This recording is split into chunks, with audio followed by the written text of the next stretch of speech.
London 1872. I have entered into the service of a new gentleman. It would seem he is a gambling man.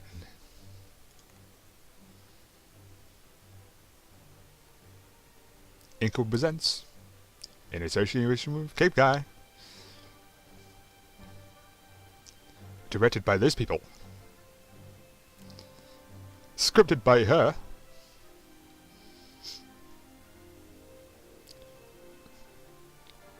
And the PC edition is done by him. And those people also had something to do with it. 80 days. So welcome to this new series.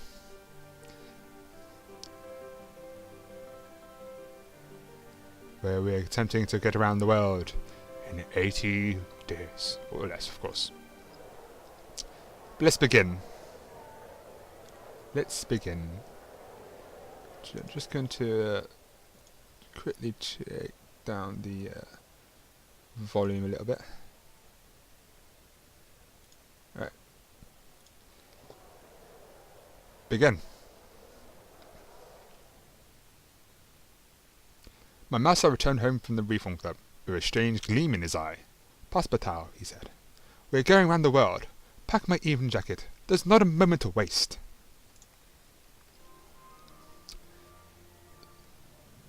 Right, it's a quick pack of bags. Vodka. Evening jacket. American timetable.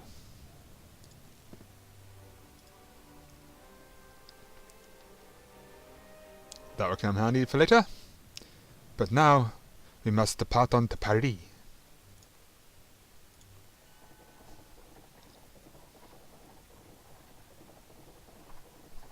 Off we go. The Amphitrite Express. We leapt aboard the 8:25 from Charing Cross as the final whistle shrieked its warning. Our journey had begun. Let's converse. "Greetings, Monsieur Verne." "Passepartout, did you say your name was? What a curious appellation. Pray tell me about Paris." Right, let's go for Paris to Zurich. Zurich to Budapest, maybe?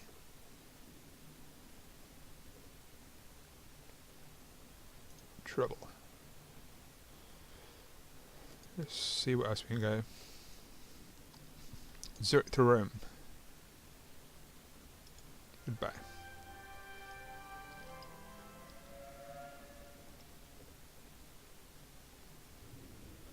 The Amphitrite Express rattled along the narrow gauge rails to Dover, with its fins extended and plunged directly into the channel.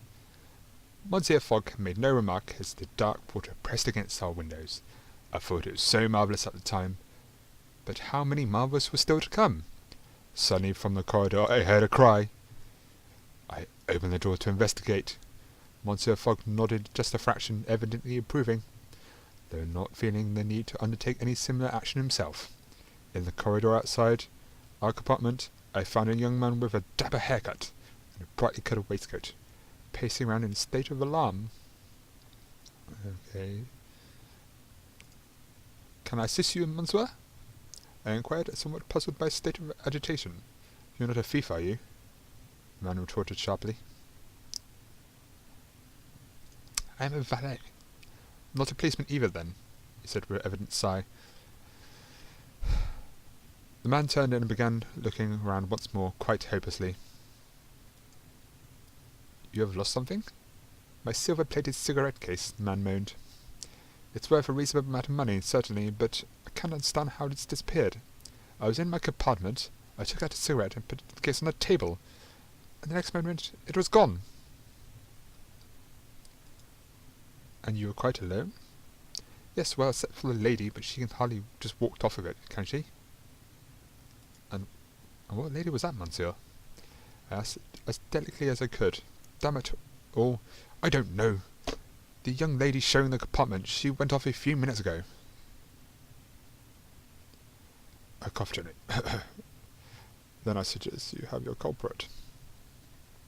"That's quite an accusation," he retorted, "although, by God, I suppose you're right. But hardly can I." "I will look for her," I suggested. "Would you? That would be awfully decent of you. I'm not sure you know her. When you saw her, of course. Perhaps you'd be able to smell the guilt on her. They say that happens. I hunted the corridors, but for a while I found several passengers, and some ladies among them, but no one had an aspect or manner which suggested a thief. But let it not be said, I am not dedicated, and when I say I will do something, then I will do it. That said, however, I do not always succeed in my endeavours. Despite hunting amongst the high class and the low, I found nothing. The lady in question had blended away quite seamlessly. I could not rout her. I returned with bad news of the young man who was glum, but not surprised. A master of disguise, no doubt, he complained. Clearly a higher class of thief. I left the man sighing and moaning and returned to my compartment. Monsieur Fogg looked up briefly, as though to ascertain what the status quo of the master and the man had been restored, before disappearing into the folds of his paper once more.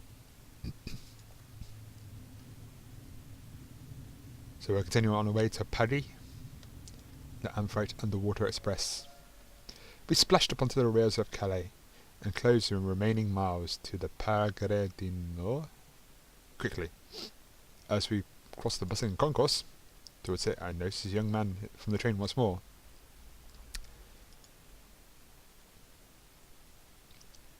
He seemed to have no comment than before, and most eager to speak when I caught his eye. "Did you find your cigarette case, monsieur?" The man shook his head, but then I nodded and began to turn away. He caught my arm, voice dropping to a whisper. "But wait a moment. I must tell you something. I did find something most odd." "Odd how?" I asked, intrigued. "Odd indeed," he replied, and reached with inside his jacket and pulled out the most curious item. No less than a long-stemmed jet black rose. "What do you make it?" he whispered. "May I?" I asked, reaching out. "Certainly," and turned around in my hands. It was freshly cut, the petals a rich black inky lustre. A most curious artifact. Suddenly, an aging porter guiding the luggage ottoman rounded on us. "So it is true," he blurted out. "Is she here?" "You know of this flower, monsieur?" "Talk of the papers." "Look." He took a copy from the nearby rack and shook it open. "London police baffled as Black Rose thief strikes again." "But who is this Black Rose?" I demanded. "That's exactly the mystery," replied the porter. "No one knows. Some say she's a pauper, a swift one, and others say she's bored at Astracat. Either way, she's the most successful jewel thief there is." "A thief on our train." I clutched our suitcase more tightly, but the young man at my side did not seem nearly so distressed. "Do you realize what this means?" he exclaimed. "I've been robbed by the most celebrated person. This is wonderful news. Gertrude will be ecstatic." Almost levelling, he looked back. He took the rose back from me and slipped it into his jacket before skipping away into the crowd. Well, that was interesting. See what's at the market. Right, take that. Why not? Take it all.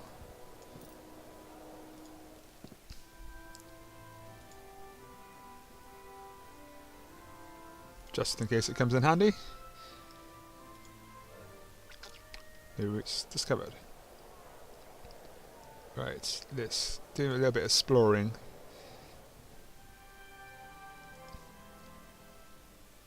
Right, woohoo. The Exposition Universelle sprawled across the grounds of the purpose-built Palais du Champ de Mars. Hot air balloons sailed gently across the sky, and the powdery light of the Jabberwock candles gleamed invitingly.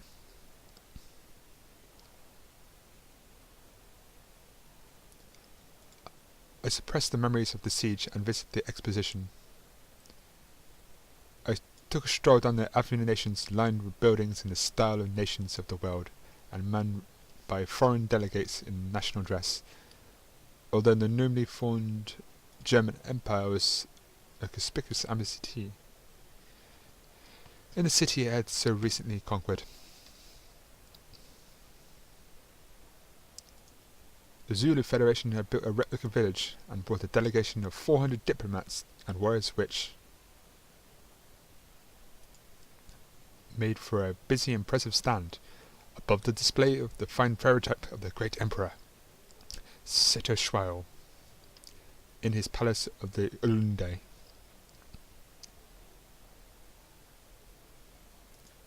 A little wooden automaton, shaped like a bird, leapt from the roof to roof.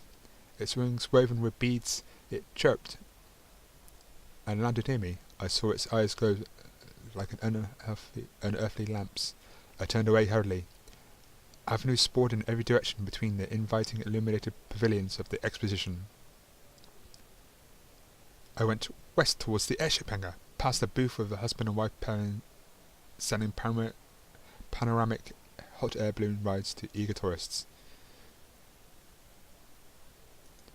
The hangar was crowded with airships and flying vehicles of all shapes and sizes, attended by sharp-eyed crews from all over the world. My eye was immediately caught by the choices. Let's go for the twin-bladed Peruvian gyrocopter, but it looked tiny and flimsy in comparison to the airships surrounding it. They say Incas invented the first gyrocopter, boasted the dark-haired pilot, pushing up her goggles to give me a wink, as their heirs, the Peruvians, have made some few improvements. You do not see many Peruvian gyrocopters in the air, I remarked. Are they unsafe? They look quite safe, but quite hard to build. Perhaps one day soon Monsieur Fogg and I would find ourselves flying in such a craft. I returned to the exposition centre, my thoughts turned into clouds and engine rotors. Crowds of tourists jostled and heaved past, their eyes wide with wonder. I headed towards the red and purple tents of the Artifice Guild, draped in banners emblazoned with the copper lily sigil. A steam-powered automaton orchestra played gleaming brass instruments, while the mechanical sommelier popped the cork from a champagne bottle and poured out bubbling over glasses for passing tourists. One of the artificers was explaining the guild's credo to a group of sticky-fingered children. The copper lily stamp of the guild is an assurance of her safety and quality, the artificer said, before pausing to gently discourage a curious toddler's ambition of flight. We build and maintain everything from children's toys, suggested Richard and the nearby clockwork monkey, which enthusiastically banging a pair of cymbals, to airship engines and even mechanical workers.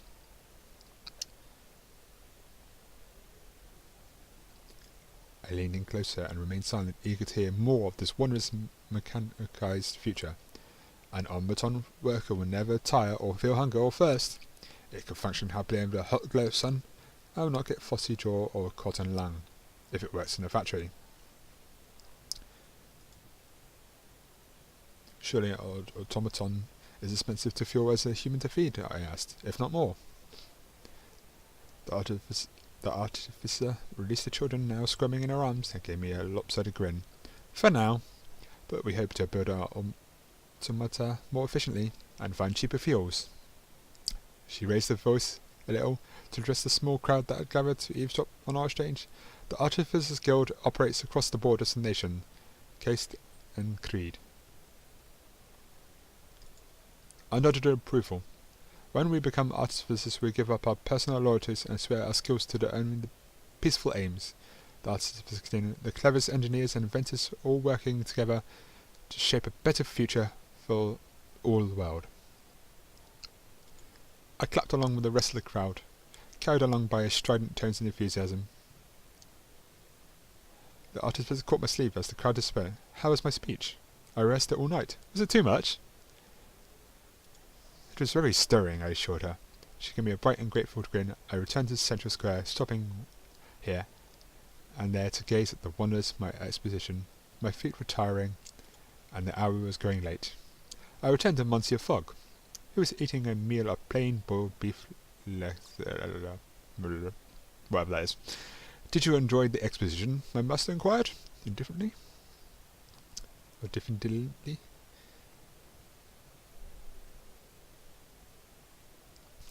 And I nodded.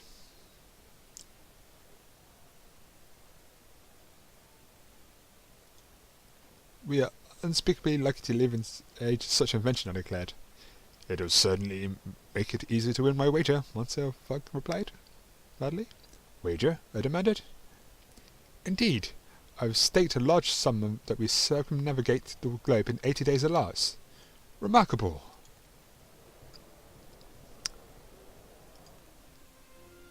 Right, I think we shall go on to...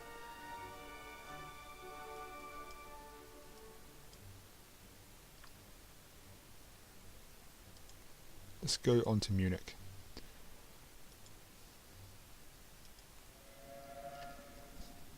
We're on the Orient Express.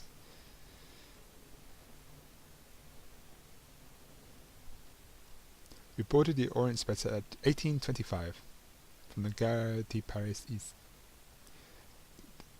The train was very beautiful, a jewel of both European design and European diplomacy. The Compagnie Internationale des Wagenschlitz have persuaded several envious empires to link together by the train line. It was uniquely placed to sweep us across Europe, all the way through the Austro-Hungarian Empire to Istanbul. At last long, whistle blew, and we began our journey east. Let's converse a little. Greetings, Monsieur. Can I help you at all, Monsieur? I'm the guard on this train. Right, let's see if we can go to Munich to Prague. Munich to Dubrovnik.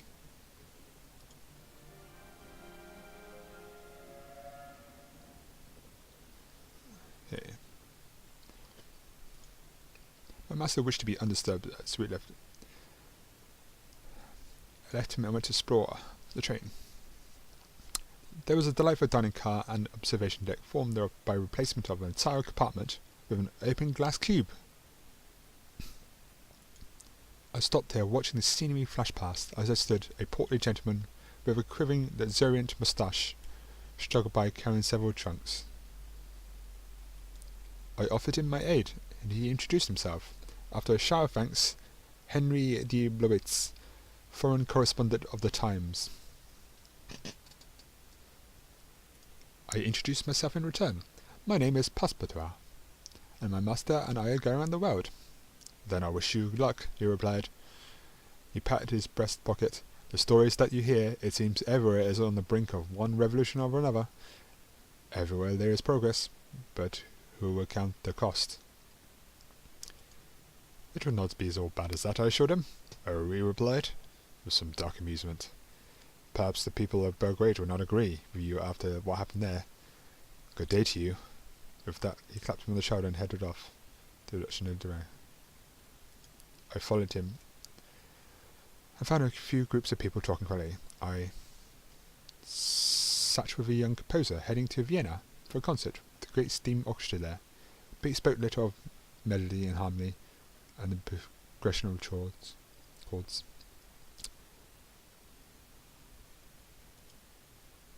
I find music only to be of passing interest, so I did not find the conversation stimulating. More interesting, however, was remarks upon the political situation there. My uncle warned me not to play an instrument myself while within the city walls. Apparently it's forbidden. Do they go as far as to forbid the banging together of spoons? I asked. Performing a quick demonstration. The young man looked quite pained and hurried away as quickly as he could. But everyone is a critic. I returned to Monsieur Fogg, who, to surprise, looked up from his paper at me. What did you learn? I inquired. I told him of the observation car, but he showed no interest in its design or function. He was, however, interested in de Blowitz. Could he tell you much of the journey ahead? He asked. Every detail may be important to us. I nodded, though. I thought he would state the case. Either way, there was more to be done that night. We arrived in Munich a few hours later.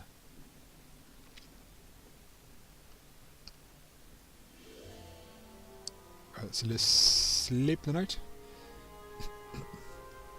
Day 3. The Franco-Prussian War had concluded, but a year previously,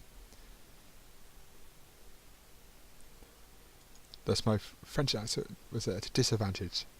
During our short time in Munich, the concierge of our hotel was most suspicious when I approached the desks.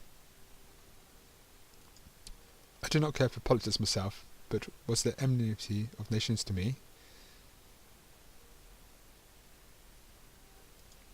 Still, in order to avoid any untowardness, I spoke as little as possible during our stay, and tried to be Germanic rather than Francophone, especially to match, with perhaps mixed success, if Monsieur Fogg's faintly quizzical looks were any measure. Let's speed up. Sophos.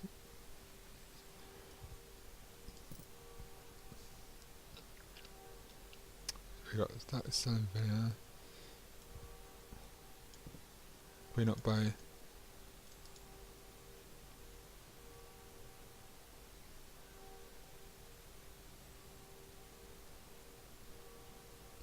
Okay, let's get rid of Prague, Vienna, Sophos.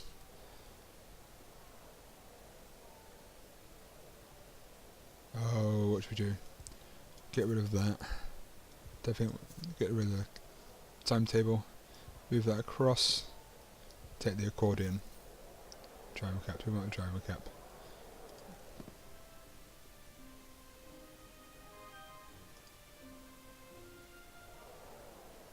It's probably not that useful. Let's explore a little.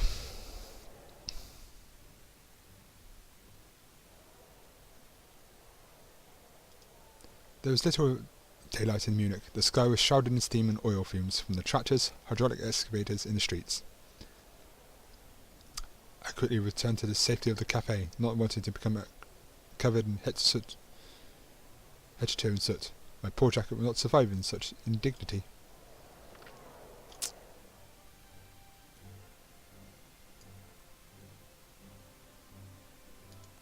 Right, let's go on to Vienna then. In the Bozek car.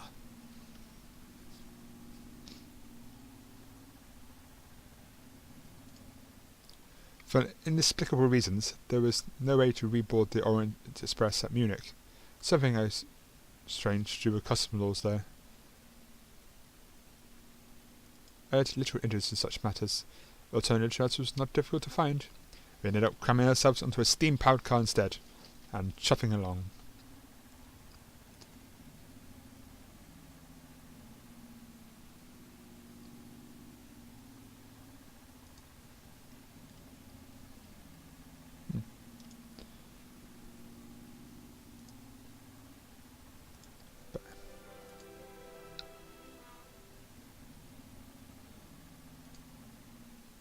It was a pleasant enough ride. Our driver was one Michael Hertz, regaled with stories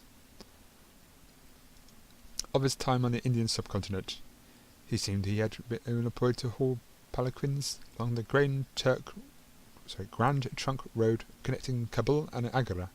Before Agra had wandered away, he finished cryptically. I demanded to know what he meant, but he merely grinned mysteriously. The tales I could tell. As we arrived, our driver put his hand on his hand to shake. I'll be driving on to Budapest soon if you want.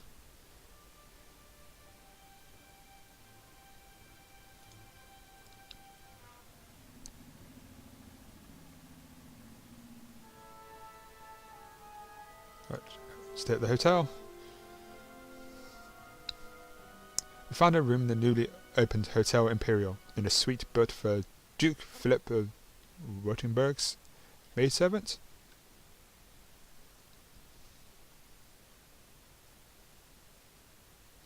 The view along the Ringstrasse was impressive, and I looked and saw the lines of mechanical soldiers marching along the road.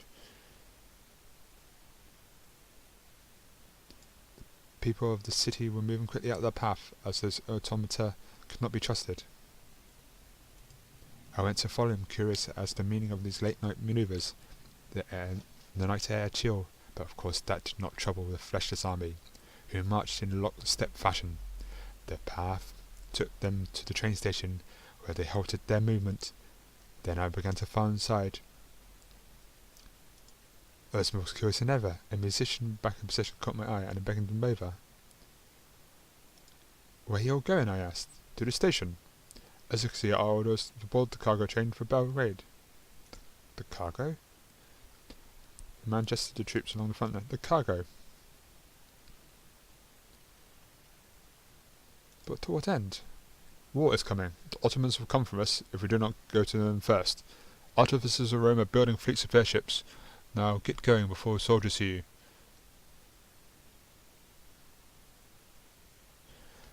The threat was clear. I ran down the side alley over the wall and limped my way back to the hotel, and Monsieur explained everything, much to his displeasure.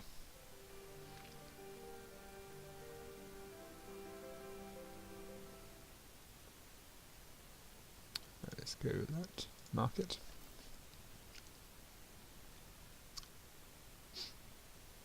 We'll sell this to get some more money. And this.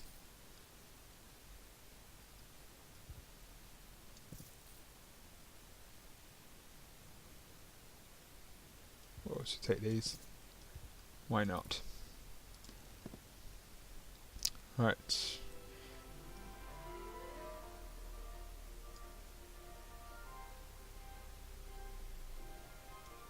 Where can we go now?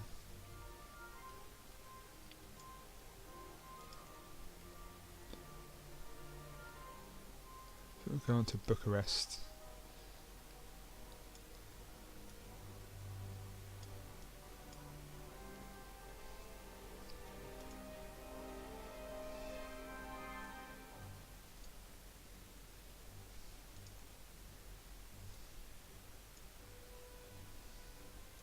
Let's go to Budapest.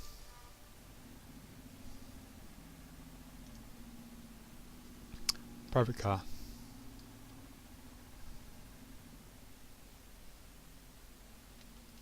We had our friend Mikhail for the journey onward to Vienna, to Budapest. The road followed the rail tracks for much of the way, but we saw no trains as we chuffed along. And verse.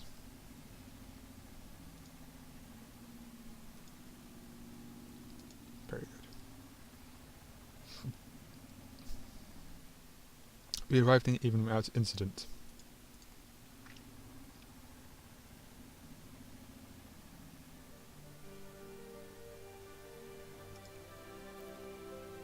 Pacific time zone, absent.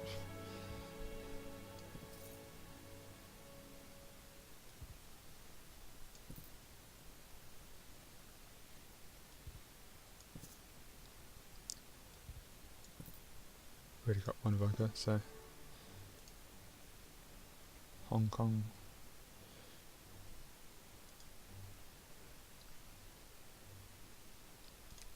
That's handy.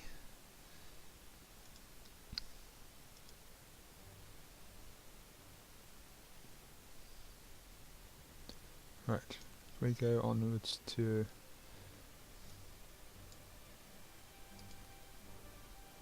yep.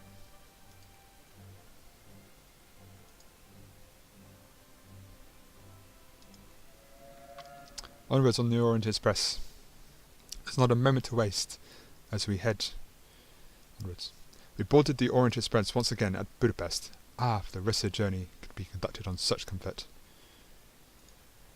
But adventure does not wait, and it does not provide cushions.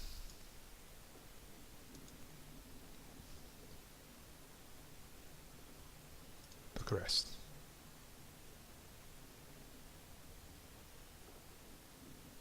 Odessa. Indeed.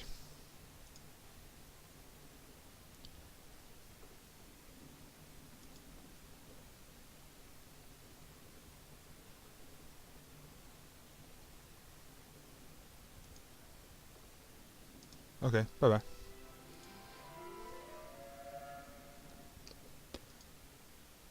I retreated to the dining car to keep out of Monsieur Fogg's way. It was empty, but for a mechanical soldier who stood at attention near the door. He had an odd expression. Very human, I would have sworn it was grief emanating from those enamel eyes, but it must have been thick from the paint. None. I leaned closer and said bonjour. in a bright tone. The omelette said nothing in response. They are most curious devices.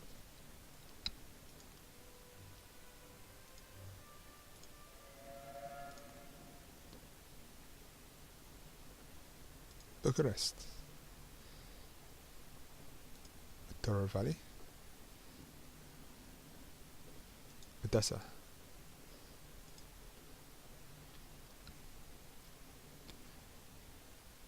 The next day was shorter as we arrived in Bucharest before noon, without incident, but as we disembarked from the train there was a loud commotion on the platform. A young man staggered across the concourse towards us, clutching something to his chest. I stepped neatly aside him. He plunged past me, tripping and stumbling, until finally towering with a cry. He pitched on his face. He did not move again. I saw when a train car smashed over him. He was lost to view. How dreadful! I exclaimed to Monsieur Fogg, who looked back to me, clearly somewhat put out. He probably did not have a ticket, he says this way, past Patel. Right, market.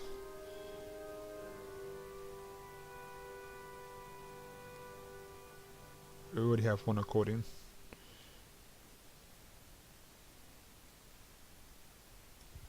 But let's continue taking all the useful stuff.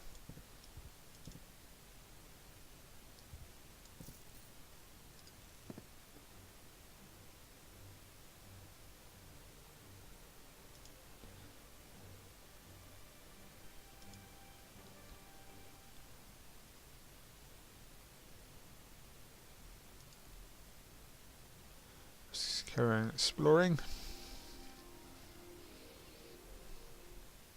Monsieur Fogg me of that Bucharest was known rather widely as Little Paris. He was certainly trying to know me to make me feel at home, though my Frenchman's pride bristled with little comparison. I took the tram to the city centre, which was modern in every sense of the word. Electric lights illuminated all but the handful of shop fronts, and the boyars' residences, the buzzard cars spluttered oil fumes into the air, and vendors hawked all manner of little automata on street corners. A cunning fashioned lamp in the shape of a lily proclaimed the local Artificers' Guild outpost. I pushed open the door and immediately began to cough from the dust in the air. I looked at the dark-haired woman behind the far counter. She startled my appearance and narrowed my eyes of suspicion. I minded a lack of understanding, which caused her expression to darken further. She gave me a piercing look before switching to French. I am Romanian, not a simpleton, she said curtly. I bowed and introduced myself. She gave me her name as only as Steinberg, omitting her proper title, which placed me in a rather awkward position. Mademoiselle Steinberg? Just Steinberg, she corrected. Now what do you want here? So this is the Artificers' Guild, I asked, somewhat impressed. The guild is not very popular at the moment. She allowed, shrugging independence, its current fashion. The guild is too Ottoman for our new prince. Also, Steinberg gave me a look of frank challenge. The guild openly hires Jews. The guild follows its own laws. I nodded. The prince must know that. The prince pretends he does not know who keeps his trams running, and his gas lips lit. I possessed the guild wares for a good half hour, but found little value or interest belonging to the single dusty medallion. Ask Steinberg about it. You don't recognise the Artificer's medallion? Where have you been living? London, I replied, though only for mere days before my master undertook the journey of ours. I explained our trip, or what I knew of it. So you're travelling, she replied. I envy that. We're going around the world, I replied, as fast as possible too. It's only one good thing. She nodded and pointed something at the back of the dusty shelf. There, that bag, take it. What does it contain? I asked. Inside was nearly inked a skull of bones. It's preparation of paraffin and crystallized oxygen. Would you be travelling by Rosier balloon? What is a Rosier balloon? I asked. She took her head and musing. A kind of hot air balloon invented by Rosier. Various invented you extra to considerable speed. I left the bag behind, walked round A matter of bomb did not appeal. I took my leave with wish to farewell. As a matter of courtesy, I had not warmed to a harsh manner. I walked back to Monsieur Fogg.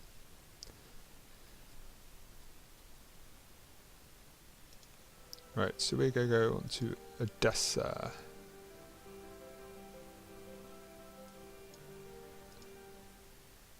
So we have to sleep the night. I took an envying strong along the hotel from the main boulevard of Bucharest. That. I paid it no heed.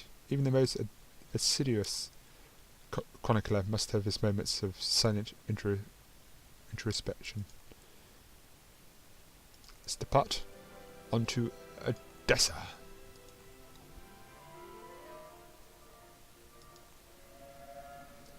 All aboard the freight train. Bucharest was on the main line of the Orient Express, but its station saw numerous episodes go in and out. So many so that I could not work out which one went to Odessa.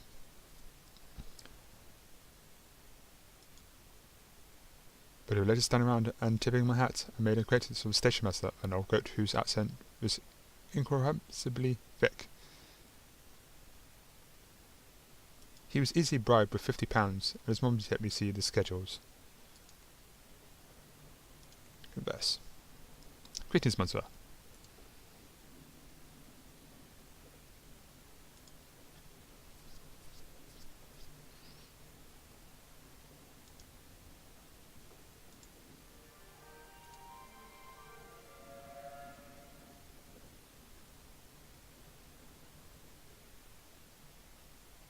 The journey in the luggage van was uncomfortable.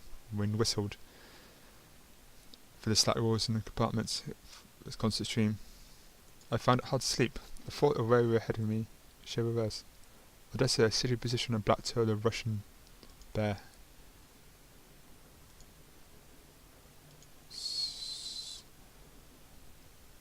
We woke to find we were still not yet arrived. Low hills rolled past, and trees outside the window changed to a thick pine forest, clambering up and down the rocky slopes, which the train itself blasted straight through. We passed the border post, marking the edge of the Russian land. We still rode on.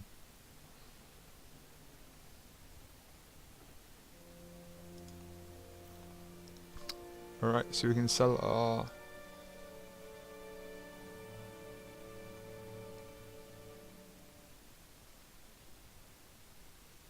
scented candles. We'll sell our accordions as well. Then we should buy some of this.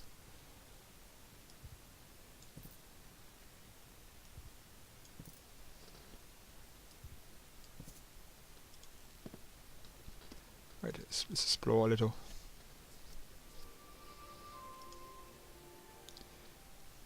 We arrived in Odessa in the company of Kotzebue and shivered our way through the white streets.